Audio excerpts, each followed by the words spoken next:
JoJo Dullard was 21 years old. She was described as quiet, but social, the most loving, sensitive and kind person. She loved music, in particular George Michael.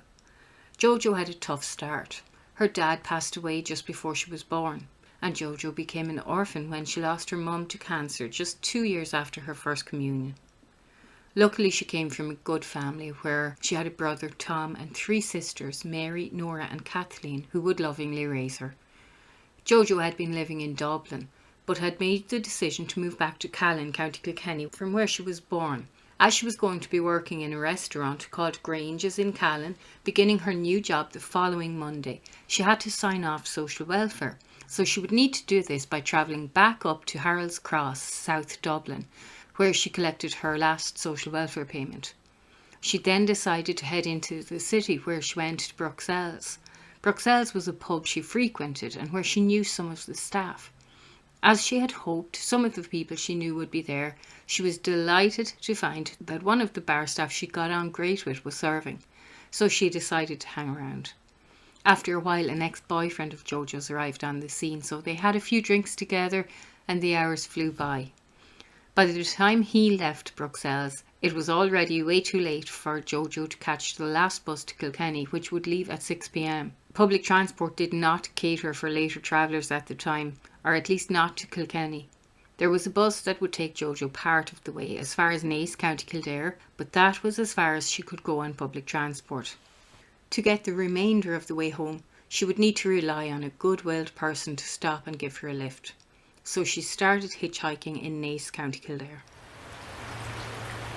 This was a wet and windy November night, but this could also work in her favour. Some people might feel sorry for her, more inclined to stop for a young woman hitchhiking on her own on a wet, miserable night. And someone did stop, an elderly man. He warned JoJo of the dangers of a young lady hitchhiking alone, advising her to stop overnight in accommodation in Kilcullen, which is as far as he could take her. Now, Kilcullen is still around 90 kilometres away from Callan, so she still had a way to go. She stayed hitchhiking and hoping. Again she got lucky when another driver generously stopped. This was a younger man. This driver could take JoJo about another half an hour or so as far as Moon, a small village with just a few hundred inhabitants, but a busy little place at this time. Still in County Kildare. This would leave JoJo 73 kilometres from home. While in Moon, a few different people reported seeing JoJo. There was a phone box right there on the main street which was lit up and which JoJo ran into and called her friend, Mary Cullinan, with JoJo telling her about the eventful evening she'd just had and letting her know about missing her bus, that she was hitching lifts and had made it to Moon. While JoJo was speaking with Mary, as cars would pass by, JoJo would stick out her thumb in the hopes that someone would stop. And someone did. JoJo asked Mary to hold on for about 30 seconds, and then JoJo ran back and said to Mary she had a lift, she'd see her soon. This was still around a 50-minute drive from JoJo's destination, Callan. This phone call to Mary was made at 11:37 p.m. This was the last time anyone spoke to JoJo Dullard that we know of.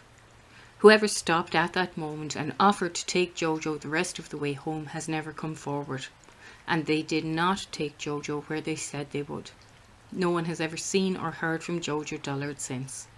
This was Thursday, November 9th, 1995, 28 years ago. The other 2 drivers who had given JoJo a lift came forward and spoke with Gardaí and were cleared. Officially, JoJo's last known whereabouts were in Moon, County Kildare, but other people did come forward with information and or suspected sightings they believed may have been JoJo.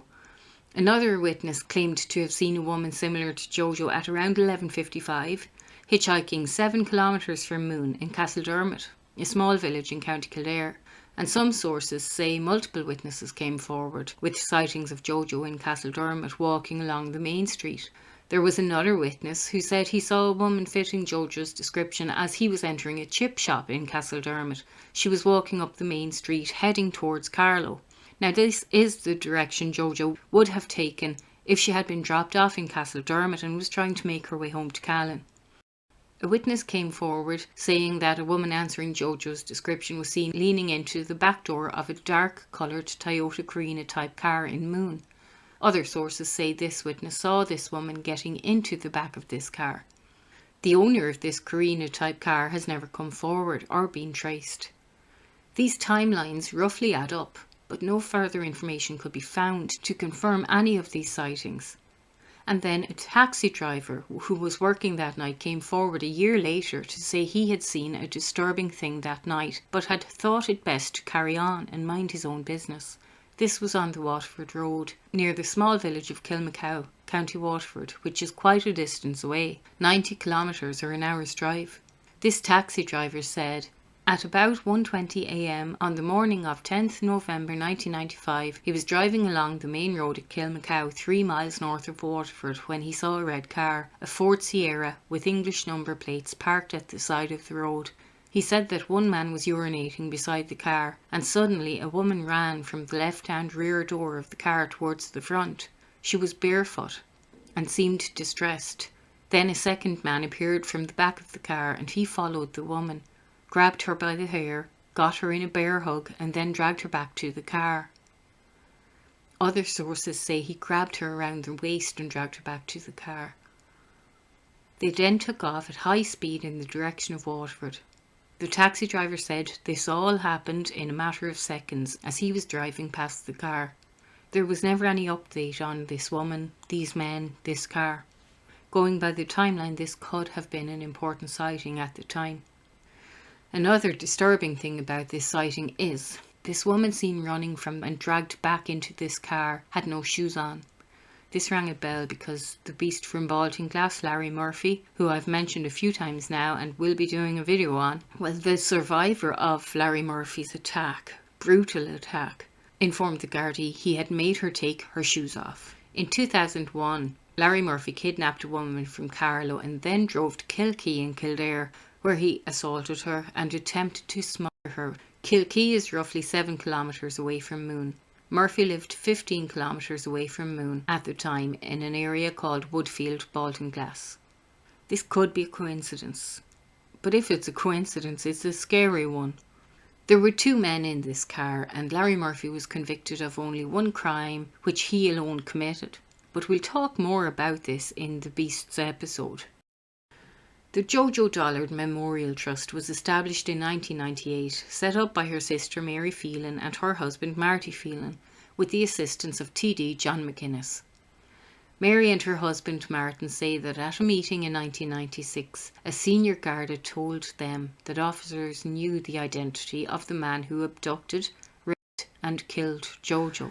They said he was able to give disturbing details of how the psycho disposed of her body, saying she was wrapped in plastic and buried 10 feet underground using a digger. But he also told them the investigation won't go anywhere. In 2020, police provided an update in relation to JoJo's case. The case was no longer a missing persons investigation. It was a murder investigation. JoJo's sister Kathleen in 2021 said, "Whoever did this has a family. Do they not realise? How can they live with themselves? I honestly don't know." We know it would take a tremendous amount of courage to come forward after 26 years, even to change a statement, but it will be dealt with in a sensitive manner. There will be no animosity from us. All we want is to have JoJo back. By staying silent, they are stopping JoJo from coming home to us. She's out there on her own. It's heartbreaking. JoJo needs to be brought home because she was trying to make her way home that day, and the person who has information can actually help her finish that journey. JoJo's sister Mary and brother Tom have both passed away without knowing who stopped JoJo from making her way home, but the rest of JoJo's siblings continue their fight to bring JoJo home. You can support them by joining their Facebook page, JoJo Dullard Missing. And if you have any information that might help, you can contact the authorities through the numbers displayed. On the night that she went missing, JoJo Dullard was carrying a rucksack and a black MGP 21 Sanyo Walkman. She was wearing jeans, black boots and a dark coloured anorak jacket. She was 5 feet 4 inches tall with dark shoulder-length hair and blue eyes. She's missing since 9th November 1995. She was born in 1974 in Callan, County Kilkenny. Garda Confidential Helpline 1800 666 111. Thank you everyone for your much needed attention. My thoughts go out to JoJo's family, and let's hope they get justice for JoJo by bringing her home. Take care of yourselves, good luck, and bye bye.